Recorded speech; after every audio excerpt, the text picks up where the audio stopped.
Muy buenas noches, bienvenidos a 361 grados, la conversación con Luis Membreño.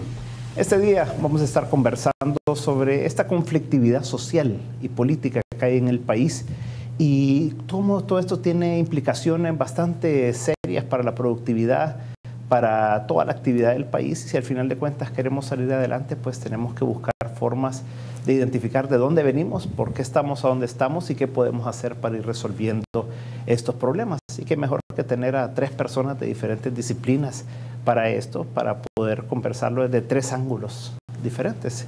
Gracias a Jorge Villacorta por estar con nosotros, José Luis Benítez, gracias por estar con nosotros también, y también a Roberto Rivera Campos.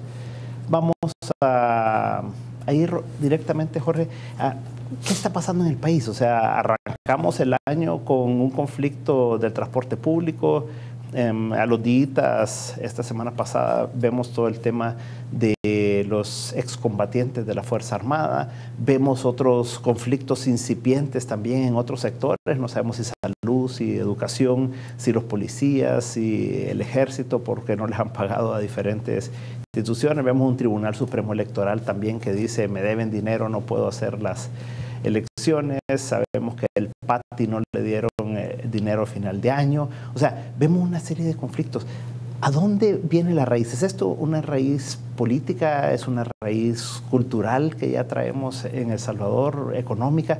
¿Por dónde lo identifica usted, Jorge? Yo honestamente creo que es una mezcla de cosas. Por un lado, al final, prácticamente en el último espacio que le queda al gobierno, como que aquellas cosas que se han acumulado y no se han satisfecho comienzan a presionar y a resultar demandas.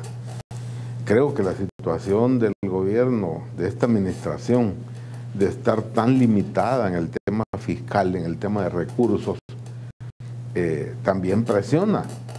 Las necesidades de la población existen, el problema de empleo, de desempleo, el problema de costo de vida, y las necesidades insatisfechas demandan. Pero creo que también hay un ambiente, esta situación de inseguridad, esta situación de violencia, como que va llevando a la población a cierta situación de estrés. A mí me impresiona, por ejemplo, que ya aparezcan 3, 4 casos de agentes policías que tienen hechos de sangre, matan a la esposa o la compañera, aparecen suicidios a nivel de la policía, noticias como que una hermana mata a la otra porque se pelearon por un problema de un par de zapatos y vestidos. O sea, usted ve intolerancia, me refiero. Esa situación de intolerancia también de la población no es normal, hay un ambiente de ese tipo.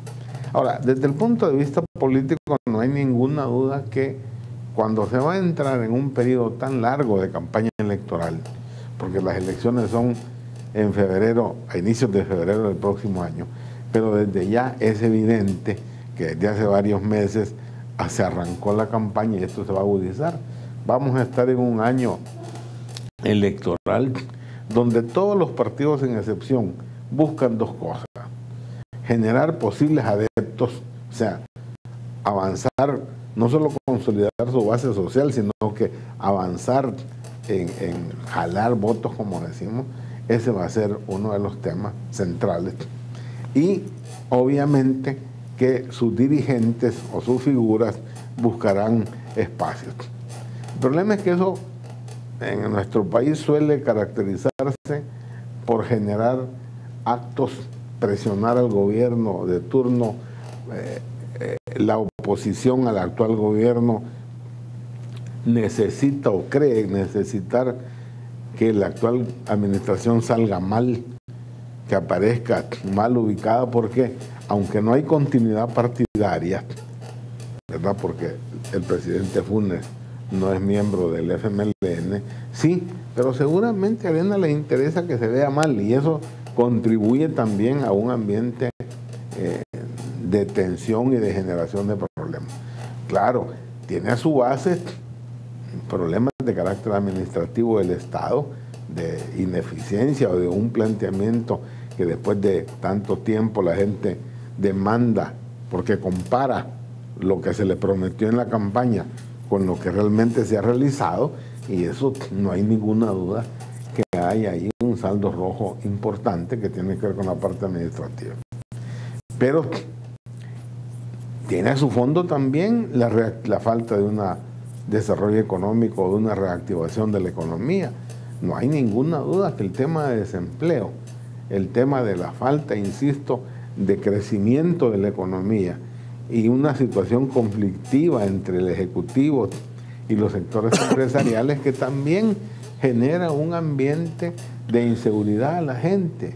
Agréguele a eso el tema delincuencial, maras, etcétera, y bueno, no es un panorama alentador. Yo creo que aquí se necesita darle un ambiente, una situación diferente con lo difícil que va a ser en medio de un año electoral.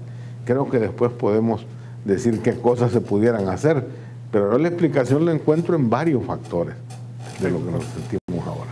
Luis, ¿cómo analiza usted la situación del país y por dónde cree que vienen estos problemas que tenemos? Sí, yo coincido con el ingeniero Villacorta en el sentido que hay varias dimensiones, ¿verdad? De dónde podemos encontrar las raíces de esta conflictividad, podemos decir, social. Si se ve varios de estos temas, el tema de los veteranos de la guerra, el tema del transporte, es claro que no son problemas de hace 2 años, 3 años. Bueno, los mismos veteranos de guerra tienen que ver con la resolución del conflicto militar que vivimos en el país. Entonces, me parece que habría que poner estos temas en el contexto histórico en el cual evidentemente hay una serie de problemas que no se han resuelto a lo largo de los últimos años en El Salvador, y por lo tanto es, dijéramos, muy difícil echarle la culpa a un gobierno particular, ¿verdad? Yo creo que eso, en una visión más de conjunto, uno ve que hay problemas que no se han resuelto en varios gobiernos. En segundo lugar, me parece que efectivamente hay también en este último periodo, o en el gobierno actual, me parece que también ha habido una actitud un poco distinta en cuanto hasta dónde se es tolerante con las, digamos, demostraciones de protestas o demostraciones en las calles. No ha habido quitando algunos incidentes como grandes represión o confrontación directa con los manifestantes o con las personas que protestan. Y eso muchas veces también creo que hay una percepción en la ciudadanía, y uno lo escucha a veces en los comentarios de la gente o en las redes sociales, que se da esa sensación de que aquí cualquiera hace lo que quiere y no hay quien ponga orden. Entonces, creo que eso sí es algo que habría que prestarle mucha atención, ¿verdad? Es decir, en el sentido que es siempre difícil ese equilibrio entre la libertad de expresión, la libertad de manifestación y el respeto hacia las otras personas o hacia los otros ciudadanos, ¿verdad?, que están en un caso concreto en esa demostración o en ese cierre de calle o en esa protesta.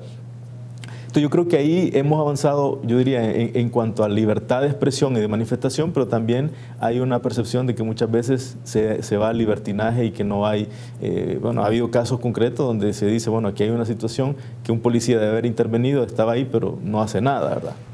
Y en tercer lugar, me parece a mí que habría que plantearse más de fondo en términos de cómo se está trabajando en la resolución de conflictos, ¿verdad? Es decir, bueno, El Salvador mismo a nivel internacional se sigue manejando como un país relativamente exitoso en cuanto a resolver una guerra, ¿verdad? Resolver un conflicto militar y tener una paz negociada.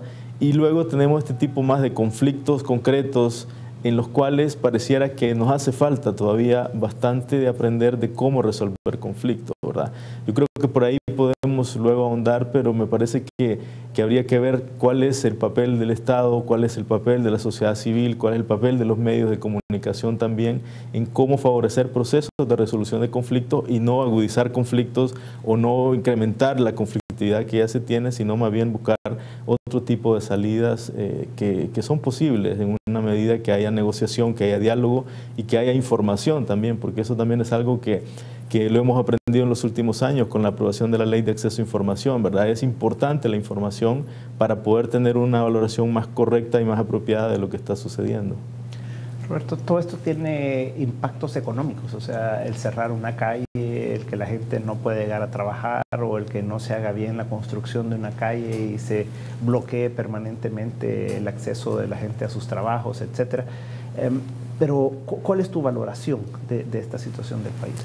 Bueno, quisiera señalar tres cosas desde mi punto de vista de mi especialidad, digamos. Yo creo que de alguna manera lo han mencionado.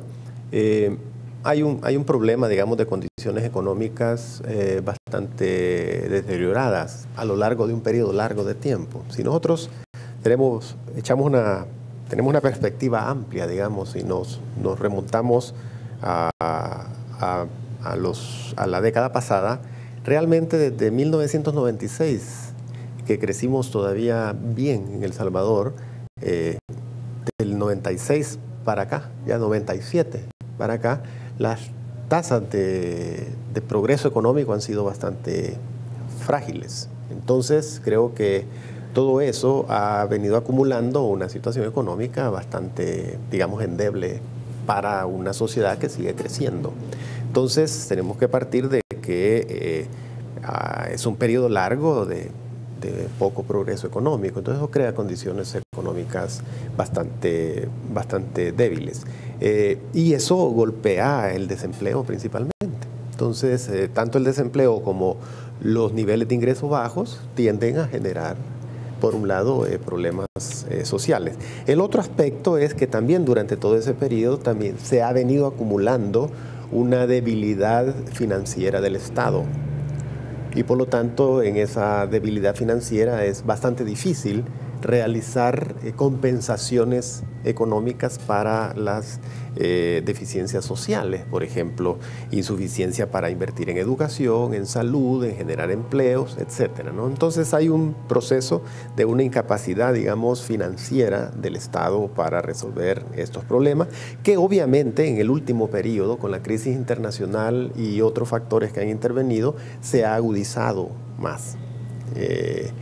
Y el tercer factor que me gustaría mencionar es que estamos entrando a lo que los economistas llamamos el ciclo político de la economía, que es este periodo de campaña, en donde las decisiones políticas que influyen sobre la economía tienden a cambiar de sentido, en cuanto que las decisiones tienden a tratar de, digamos, no enfrentar los problemas realmente, sino orientar la solución de los problemas, influidos mucho por lo que Jorge mencionaba al inicio, de la captación de votos. Y eso puede complicar más la situación económica en que estamos en este momento. Y eso acelera de alguna manera la toma de decisiones por razones políticas que contribuyen adicionalmente al deterioro y a la conflictividad. Entonces yo diría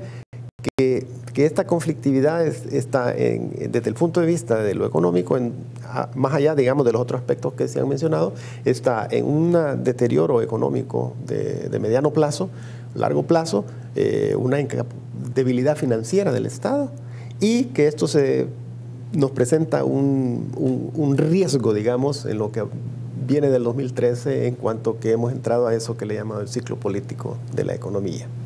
Entonces, vamos a un corte comercial y entremos al siguiente bloque, Jorge. En este 2013, o sea, ¿qué podríamos hacer, verdad? O sea, porque como que están ya tirados los dados, ya vemos más o menos por dónde va a ir la situación. ¿Qué podemos hacer para poder ir compensando o evitando estos problemas? En un momento estamos de nuevo con 361 grados.